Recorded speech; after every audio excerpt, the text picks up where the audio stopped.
हो गया। देखो एग्जाम्पल नंबर 20 है, इसमें क्या दे रखा आपको, एफ दे रखा है। एफ क्या है, फंक्शन है, फलन है। एफ बराबर क्या दे रखा है, 1,1 2,3 0,-1 -1 -3। इस तरह से ये फलन दे रखा है और क्या रखा है, जेड से जेड में एक रेखिक फलन है। तो एफ एक्स ज्ञात कीजिए। अब एक बार ये समझो आप, सबसे पहले आप ये समझिए कि रेखिक फलन क्या होता है। आपने पढ़ा होगा, क्या पढ़ा होगा, आपने पढ़ा होगा रेखिक समीकरण, द्विघात समीकरण, त्रिघात समीकरण। रेखिक समीकरण क्या होता है, रेखिक समीकरण होता है इसमें x की अधिकतम घात, x की अधिकतम घात कितनी होती है, इसकी अधिकतम घात 1 होती है। ठीक है, इसका मतलब है किसी रेखिक फलन को आप कह सकते हो कि ये है ax प्लस b। रेखिक फलन x की अधिकतम घात, x या 4, चार जो होता है उसके अधिकतम घात कितने मिली है, 1। तो आपने मान लिया कि माना आपका जो रेखिक फलन है, माना रेखिक फलन आपका क्या है, रेखिक फलन आपका fx बराबर ax प्लस b है। ठीक है, और आपको fx ही ज्ञात करना है, जहां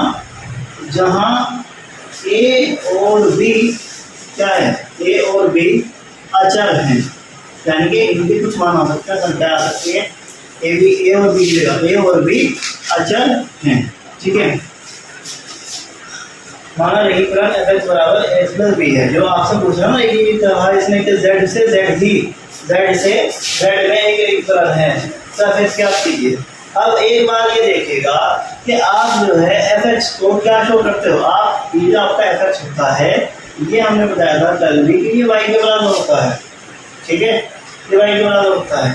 इसमें जो ये पहले वाला है वो होता है x के बराबर।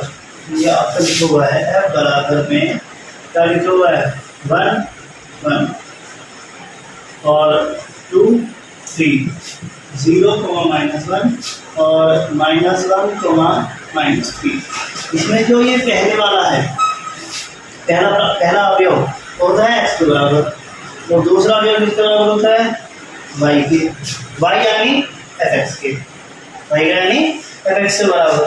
ठीक है, और आपका ऐसे ही ये पहला अवयव, इसके बराबर पहला घटक, कह रहा हूँ पहला घटक जो है x के बराबर है, दूसरा घटक y के बराबर। पहला घटक x के बराबर, दूसरा घटक y के बराबर। तो इसका मतलब क्या हुआ, इसका मतलब मैं ये कह सकता हूँ, और y यानी क्या होता है, fx होता है, y यानी fx होता है, यानी कि अब ये कह सकता हूँ कि x बराबर अगर 1 है तो आपका fx बराबर क्या है, fx बराबर क्या है आपका 1 है ना। फिर क्या कहेंगे, अगर x बराबर आपका 2 है तो fx बराबर क्या है आपका 3 है, और x बराबर अगर आपका 0 है तो fx बराबर क्या है आपका -1, और अगर आपका x बराबर में -1 है, x बराबर -1 है, तो आपका fx बराबर क्या है, fx बराबर है आपका -3। ठीक है, अब आप इस बात को ध्यान करिए, आपको क्या करना है, रेखिक फलन। रेखिक फलन आपने ये मान लिया कि fx बराबर ax प्लस b आपका एक रेखिक फलन है। अब इसमें भी ये याद रखने की बात है, यहाँ पर ये 4 कंडीशन आ गई है ना, क्योंकि फलन आपको 4 उसको दे रखा है। अब इसके अंदर आप कोई भी 2 कंडीशन उठाएंगे, उनका वैल्यू आप इसके अंदर रखेंगे और आपका रेखिक फलन निकल करके आ जाएगा। ठीक है, देखो समझो बात, आपके पास 4 कंडीशन है। आप सबसे पहले देखो कि 0 किसमें आ रहा है। 0 आने से देखो यहाँ से हो जाएगा, यहाँ से हो जाएगा, यहाँ से हो जाएगा, यहाँ से। आप इन दोनों को एक साथ रखोगे तब हो जाएगा, इन दोनों को एक साथ रखोगे तब हो जाएगा, इन दोनों को एक साथ रखोगे तब हो जाएगा, और इन दोनों को एक साथ रखोगे तब हो जाएगा। कोई भी 2 कंडीशन, कोई भी 2 कॉम्बिनेशन में ये हो जाएगा। लेकिन आप जब जिसमें 0 आ रहा हो सबसे पहले उसको रखने की कोशिश करो। ठीक है, तो आपके पास है रेखिक फलन ये रहा, fx बराबर आपके पास है ax प्लस b। ठीक है, तो यहाँ देखो fx बराबर ax प्लस b है ये, तो इसमें आप x बराबर 0 और fx बराबर ये रख लो।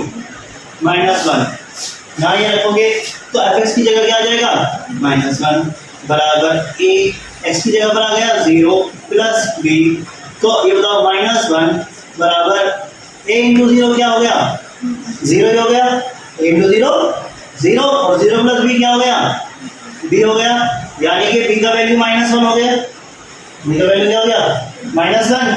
अब एक काम करो, अब दोबारा करो इसे एक बार फिर से, तो मैंने कहा 2 कंडीशन लेनी है कोई भी, ax प्लस b ले लिया, तो ax प्लस b ले लिया, तो यहाँ पर आप क्या करो कोई सी भी रख लो आपके मन से, देखो ये तो रख लिया हमने, इसके मतलब इसके अलावा बताओ कौन रखता है, पहला दूसरा या तीसरा, दूसरा रख लो या तीसरा रख लो, दूसरा रख लो या पहला रख लो। चलो एक काम कर लेते हैं, इसके अंदर पहला रख लेते हैं क्योंकि बराबर आ रहा है जल्दी हो जाएगा क्वेश्चन, है ना। तो यहाँ से हम क्या लेते हैं x बराबर 1 और fx बराबर 1 लेने पर, है ना, क्या आ जाएगा 1 बराबर a इंटू एक्स, इसकी जगह पर 1 प्लस b, है ना। और मुझे ये बताओ 1 इक्वल टू ए, और ए बन जा ए आ गया, और ये जो प्लस, मुझे बताओ b की जगह पर क्या है, b की जगह पर क्या आया -1, तो आपने रखा -1, ठीक है। तो आपका आ जाएगा 1 इक्वल टू ए प्लस -1 और 1, इधर माइनस का 1 है, इधर जाकर के प्लस का हो जाएगा इक्वल टू ए, और यह आ जाएगा आपका 2 इक्वल टू ए, ठीक है। तो आप फलन क्या लिखोगे, जो आपका रहेगी फलन है, फलन fx बराबर क्या है, fx बराबर है आपका ax प्लस b, fx बराबर क्या है ax प्लस b, आपको फलन याद करना है, fx याद करना है, तो fx बराबर क्या है ax प्लस b, तो fx बराबर क्या करो, a की जगह a का मान रख दो, b की जगह b का मान रख दो, a का मान कितना है 2x, ये है 2, a का मान कितना है 2, a का मान है 2 और x, और b का मान कितना है, b का मान है -1, तो ये हो जाएगा प्लस माइनस। तो इस तरह से जो आपका फलन का मान निकल जाएगा वो निकल के आएगा आपका fx बराबर 2x - 1। इसका बताओ कोई समस्या हो तो समझ में आया कैसे करना है, ठीक है। बस देखो फलन x² + 3x + 5 upon x² - 5x + 4 का प्रांत ज्ञात कीजिए। इसमें प्रांत ज्ञात करना है, पता है प्रांत, परिसर और सह प्रांत, है ना। तो प्रांत ज्ञात करना है। मैंने आपसे कहा था कि अगर आपको कुछ भी बिलोंग टू ना कहे, किसके भी बिलोंग टू ना कहे, तो फिर क्या होता है, किसके बिलोंग होता है, वास्तविक संख्या के आर के होता है ना। तो अब इसमें क्या है, अभी बात आप ध्यान रखिएगा कि यहाँ पर x किसके बिलोंग नहीं दे रखा, इसका मतलब x बिलोंग टू आर है, ये ध्यान रखना है। आगे जब इस तरह का क्वेश्चन आए, अपॉन वाला क्वेश्चन आए जब, तो आपको क्या करना है, आपका ये जो हर है, डिनोमिनेटर जो है, इसको ले लेना है, इसको ले लेना है और इसे हमको 0 के बराबर रख लेना है, ठीक है। ये हमारा, अब हम ये देख रहे हैं कि ये हमारा एक क्वाड्रेटिक इक्वेशन बन गया, द्विघात समीकरण बन गया, द्विघात समीकरण बन गया जब ये हमारा। तो अब हम यहाँ पर x का मान निकालें, x का मान निकालें, 4 के ऐसे फैक्टर कर दो, 4 के ऐसे फैक्टर कर दो जो प्लस करके 5 आ जाए, गुणा करके 4 आना चाहिए, और +1 होगा, है ना। तो आप ऐसा लिख सकते हो x² माइनस, दो तरीके हैं, या तो ऐसे लिख लो 4 + 1 और +4, या ये लाइन ना लिख करके डायरेक्ट ये लिख दो -4x - 1x + 4 = 0, है ना। ऐसा होता है, x को मल्टीप्लाई कर देते हैं अंदर। अब लेते हैं कॉमन लेंगे, यहाँ से आ जाएगा x, यहाँ जाएगा x - 4, और यहाँ से क्या कॉमन आ जाएगा 1, और ब्रैकेट लगाएंगे, यहाँ आ जाएगा x और यहाँ जाएगा माइनस का साइन बाहर गया, तो ये निशान चेंज हो जाएगा, तो ये माइनस आ जाएगा, और 1 4 या 4 1 4 4 आ गया, बराबर में 0, x - 4 दोनों में ब्रैकेट में कॉमन आ गया, x - 4, दूसरा ब्रैकेट लगाएंगे, यहाँ से जो नंबर ये बचा x और यहाँ से जो बचा ये -1, इसको हम कर देंगे 0 के बराबर, ठीक है। अब हमें x के मान ज्ञात करने हैं, x के मान ज्ञात करने हैं, तो हम लिखेंगे यदि, या if लिख सकते हैं if x - 4 = 0, तो x बराबर में आ जाएगा +4, इधर -4 है, इधर +4 है, ठीक है। इसी तरीके से if x - 1 = 0, तो x बराबर में आ जाएगा +1। अब जरा एक बार ये ध्यान करिए आप, मान लीजिए कि आपने यहाँ पर ये जो आपका फंक्शन है इसके अंदर आपने x की जगह पर ये रख लिया 4, इसकी जगह पर 4 रख लिया। चलो इसको ले लेते हैं हम, x स्क्वायर है माइनस 5x है प्लस 4 है, इसकी जगह पर 4 रख लिया आपने, 4 का स्क्वायर माइनस 5 गुना 4 प्लस 4 ऐसे लिख लिया। 4 का स्क्वायर 16 माइनस 5 20 प्लस 4, 16 और 4 20 माइनस 20 कितना हो गया 0। अगर आप इसकी जगह पर 4 रख लेंगे तो ये क्या हो जाएगा 0 हो जाएगा, और इसी नंबर के अपॉन में 0 आ जाएगा। और अपॉन में 0 होने का मतलब ये है कि वो एक परिमेय संख्या नहीं होती, क्योंकि अपॉन में 0 होने का मतलब उसका आंसर आता है आपका इनफिनिटी, परिभाषित नहीं है वो। ठीक है, तो इसका मतलब ये है कि आप x की जगह पर 4 नहीं रख सकते। मैंने क्या बता दिया, x किससे बिलोंग कर रहा है r से। आप सारी प्राकृत संख्याएं रख सकते हैं, प्राकृत संख्या बोल रहा हूँ, वास्तविक संख्या है, हर एक वास्तविक संख्या रख सकते हो आप 4 नहीं रख सकते, 4 नहीं ले सकते, क्योंकि 4 रखने से क्या हो जाएगा ये 0 हो जाएगा, और इसके ये अपॉन में आ जाएगा 0, 0 अपॉन में आने का मतलब है कि ये पूरा का पूरा क्या हो जाएगा आंसर हो जाएगा, इनफिनिट हो जाएगा, परिभाषित नहीं है। और अगर आप x की जगह पर 1 रख लो, देखो 1 का स्क्वायर 1 माइनस 5 एकम 5, तो 1 माइनस 5 कितना हो गया -4 प्लस 4 क्या हो जाएगा 0। तो अगर आप 1 भी रखोगे x की जगह पर तो क्या हो जाएगा आपका, जब भी 0 हो जाएगा तब भी ये पूरा का पूरा क्या हो जाएगा अनंत हो जाएगा, परिभाषित हो जाएगा। ठीक है, तो इसका मतलब है कि आप जो इसका प्रांत निकालेंगे, आप प्रांत में सभी वास्तविक संख्याएं रख सकते हो, सभी वास्तविक संख्याएं रख सकते हो, छोड़ करके किसको 4 को और 1 को, इनको छोड़ करके आप सभी वास्तविक संख्या रख सकते हो। तो इसलिए इसका जो प्रांत आ गया वो आ गया r प्रांत बराबर r माइनस 1,4, यानी कि प्रांत के समुच्चय, प्रांत का जो समुच्चय बनेगा उसमें आपको वास्तविक संख्याओं के समुच्चय में आप 1 और 4 नहीं लेंगे। और कारण समझ में आ गया होगा, क्योंकि जब आप 1 और 4 लेंगे तो आपका ये हर में क्या आ जाएगा 0 आ जाएगा और वो अनंत हो जाएगा, और ये फलन परिभाषित नहीं रहेगा फिर। ठीक है, इसका आंसर नोट कर लेंगे इसको ध्यान से।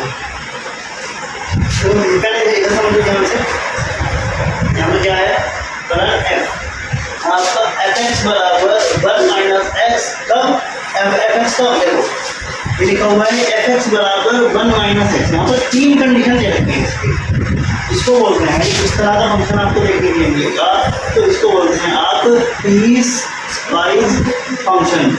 ये जो फंक्शन है, ये जो फलन है, ये टुकड़ों में है। टुकड़ों में कहते हैं कि जब x का मान 0 से कम है तब तो fx का मान है 1 माइनस x, आपका फलन ये है। जब 0 है तो फलन fx का मान 1 है, और जब x का मान 0 से ज़्यादा है तब इसका फलन का मान क्या है आपका x प्लस 1 है। तो इसको बोलते हैं पीस वाइज फंक्शन। ये आपका जो फलन है ये आपका टुकड़ों में है। अब क्या कह रहा है fx बराबर, ये आपको मान दे रखा है, द्वारा परिभाषित है fx का आलेख खींचिए, आलेख यानी कि आपको इसका ग्राफ खींचना है। ठीक है, अब आप ये ध्यान दीजिए कि आपको मैंने बताया है कि आपका जो fx है वो किसके बराबर है, y के बराबर है, y के बराबर है fx, है ना। तो आप ये देख रहे हो कि जब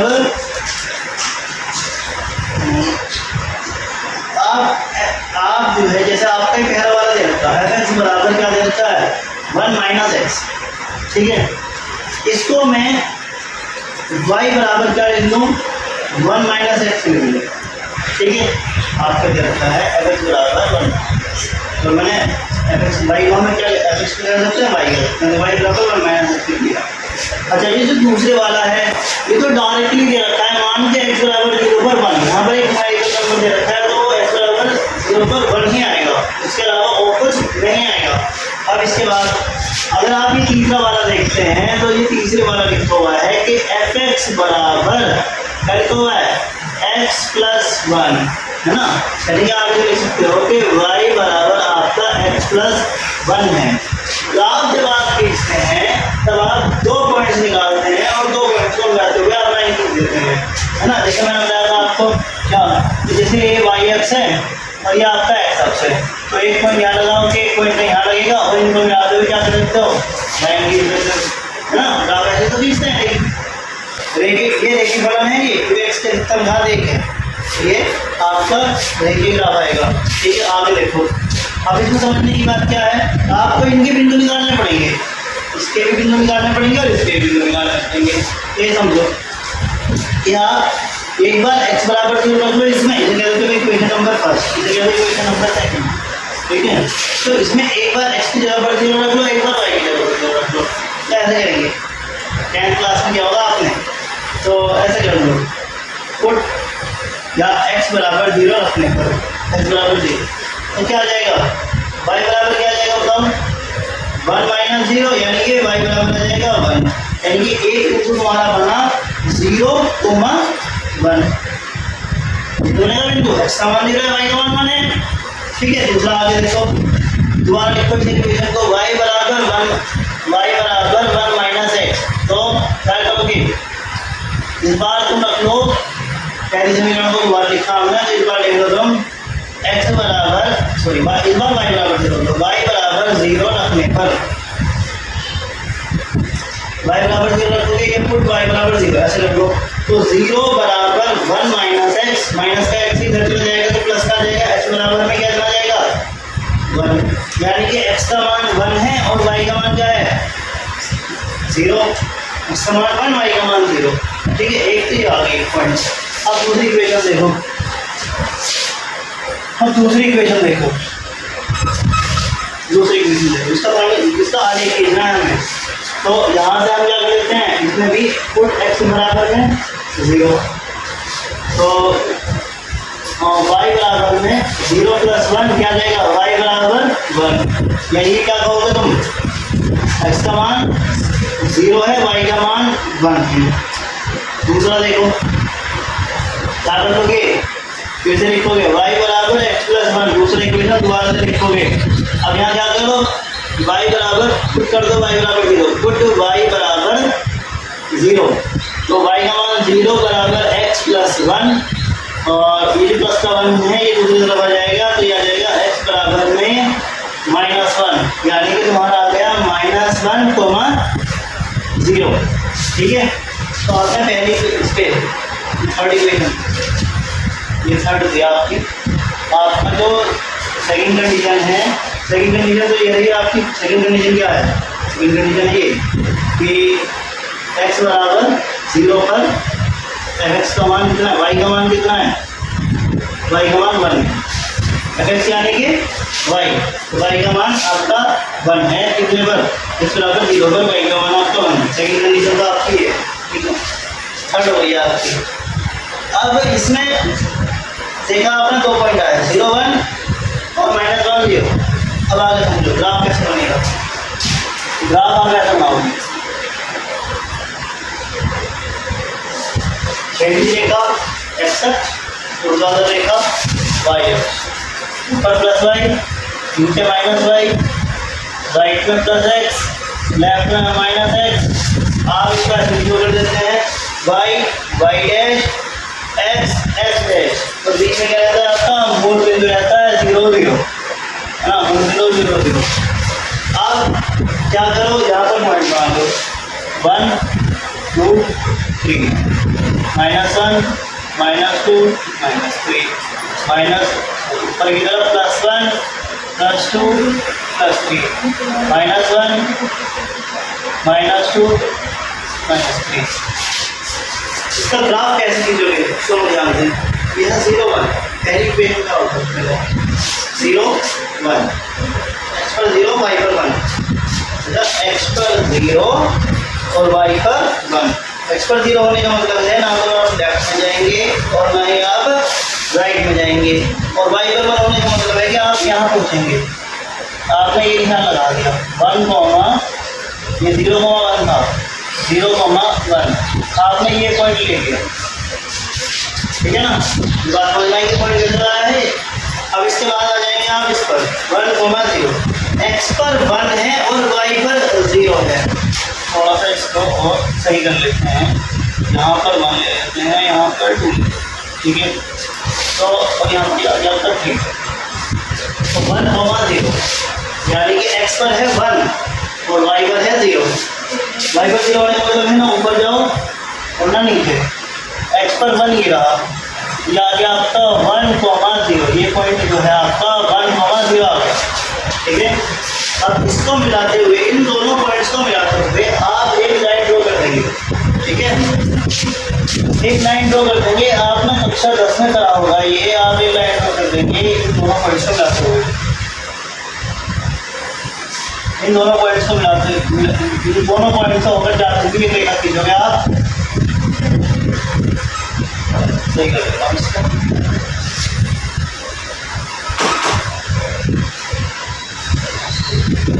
इसको ऐसा कर दोगे,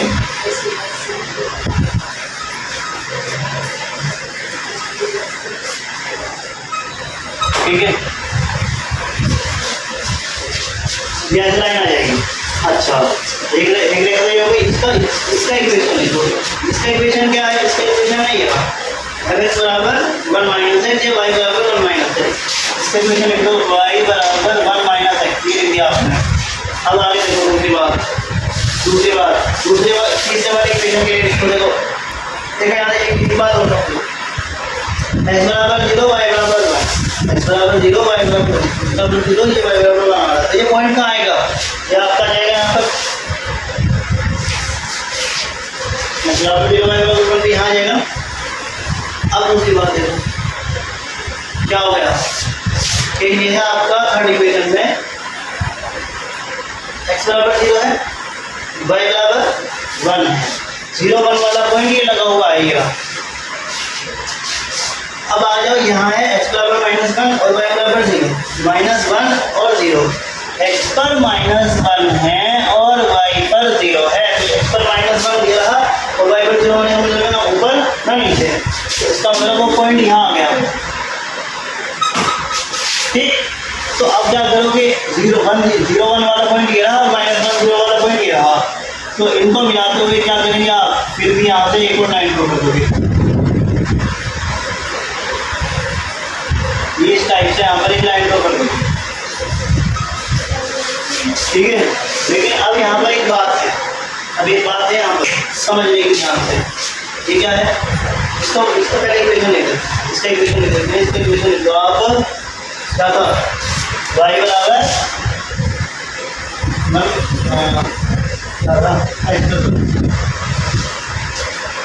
अभी देखिए, अब जो मैं बात रहा हूँ उसका ध्यान लगाना। ये जो आपका पहला इक्वेशन आ रहा है 1 माइनस एक्स, वो आ रहा है आपका x लेस देन 0, x का मान 0 से कम है, और यहाँ पर x के मान 0 से कम कहाँ है, x के मान 0 से कम आपके इस साइड है। मतलब ये जो 1 माइनस एक्स वाला ग्राफ है, अब ये जो इसके बाद चल रहा है यहाँ पर, ये x का मान 0 से बड़े के लिए चल रहा है।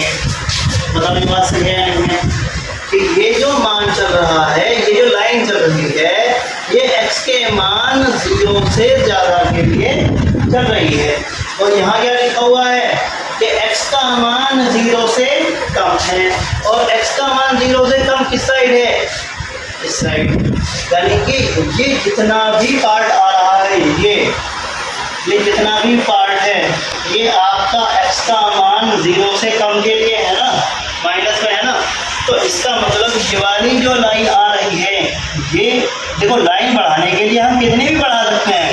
मैंने बताया था कि जो रेखाएं होती हैं वो अनंत रूप से रोज़ बढ़ाई जा सकती हैं।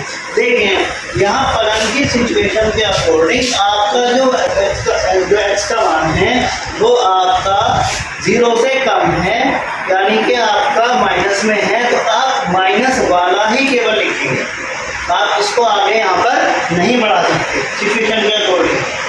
आगे दूसरी बात समझो, अब यहाँ लिखा हुआ है कि ये जो x का मान है ये 0 से ज़्यादा है, 0 से ज़्यादा होने का मतलब क्या होता है, प्लस है ना। और आप जब इस फंक्शन को देखते हैं x प्लस 1 को, तो 0 से ज़्यादा वाला आपका केवल ये है, x इधर की साइड प्लस में चल रहा है, इधर की साइड ये प्लस में चल रहा है, ठीक है। और ये सारा का सारा इधर साइड क्या है, ये सारा का सारा माइनस में है x का मान। तब आप ये वाली लाइन को क्या, इसको नहीं ले सकते क्योंकि वो x का मान क्या कह रहा है, माइनस x का मान 0 से ज़्यादा आ रहा है। अब एक बात समझना, ये जो लाइन आ रही है ये x के मान 0 से कम के लिए आ रही है। इधर x का मान 0 से कम है ना, माइनस में है ना। और ये जो लाइन आ रही है ये x का मान 0 से ज़्यादा के लिए आ रही है। तो इस तरह, और ये जो हमने x बराबर 0 y बराबर 1 है, यह रहा आपका x बराबर 0 y बराबर 1, ठीक है। तो इस फलन का जो ग्राफ है वो आपका इस तरह से खींचेगा और ये आप काम करेंगे, ठीक है। इस तरह से इसको हम करेंगे। आज के लिए इतना ही रहने देंगे। इसमें जो विविध प्रश्नावली के उदाहरण हैं इस वीडियो में उनको कराया गया है। अब इसके बाद चैप्टर नंबर 2 की विविध प्रश्नावली कराई जाएगी। प्लेलिस्ट का लिंक आपको डिस्क्रिप्शन के अंदर मिल जाएगा, ठीक है।